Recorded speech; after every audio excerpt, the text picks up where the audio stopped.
ஹே மக்களே, இன்னைக்கு நம்ம ரேபிடோ சீரிஸ்ல டே 3. இன்னைக்கு நாள் ரொம்பவே வந்து ஒஸ்டா போயிடுச்சு. ஏன் அப்படின்னு வந்து கேட்டீங்கன்னா, யார் பூந்தமல்லியில வந்து நம்மளுக்கு ஒரு ஆர்டர் வந்தது, ஒரு ஃபிளாட்ல வந்து கொடுக்குற மாதிரி. நம்மளுக்கு வந்து ஆர்டர் வந்து பாத்தீங்கன்னா 7th பிளாக்ல வந்து கொடுக்கணும். ஃபிளாட்ஸ்னாலே தான் ஒரு பிரச்சனை, பிளாக்கே கண்டுபிடிக்க முடியல. அதனால பக்கத்துல ஒரு அக்கா இருந்தாங்க, அவங்க கிட்ட போயிட்டு 7th பிளாக் எங்கன்னு போய் கேட்டேன். அதுக்கு அவங்க என்ன பண்ணாங்கன்னு தெரியுமா கைஸ்? ஏதோ அவங்க தான் பணக்காரங்க, நம்ம வந்து அவ்வளவு கீழ் மட்டமா அப்படி ஒரு பார்வையில பாத்துட்டு இருந்தாங்க. பதிலே சொல்லல. எனக்கு ஃபுல்லா மைண்ட்ல அதே தான் ஓடிட்டு இருந்தது. இதுக்கப்புறம் வந்து பாத்தீங்கன்னா மக்களே, பக்கத்துல இன்னொரு அண்ணா வந்து இருந்தாங்க. அவங்க கிட்ட வந்து கேட்டதுக்கு கரெக்டா வந்து லொகேஷன் சொன்னாங்க. அவ்வளவு மரியாதையா பார்த்து போயிட்டு வாங்கப்பான்னு சொன்னாங்க. அவங்களுமே அதே ஃபிளாட்ஸ்ல தான் இருக்காங்க போல. பாக்குறதுக்கு அவ்வளவு ரிச்சா இருந்தாங்க. ஆக்சுவலா அவங்க சொல்லணும்னா, இவ்வளவுதான் காசு இருந்தாலும் இவ்வளவுலாம் வந்து பாத்தீங்கன்னா பணத்திமிரு வந்து இருக்கவே கூடாது. டிசி ஃபேம், நான் ஏதாச்சும் தப்பா பேசியிருந்தா மன்னிச்சிடுங்க.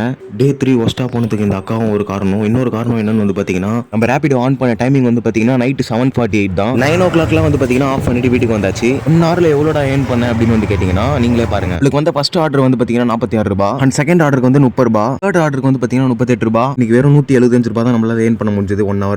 லாங் ரைட்ஸா எடுத்திருந்தா கண்டிப்பா வந்து ஒரு 300 மேல எடுத்துட்டு இருக்கலாம். வியூவர்ஸ் யாராச்சும் புதுசா நம்ம வீடியோ பாக்குறீங்கன்னா மறக்காம சேனல் சப்போர்ட் பண்ணுங்க. டிசி ஃபேம், உங்களை நான் டே 4 வீடியோல சந்திக்கிறேன். பாய்.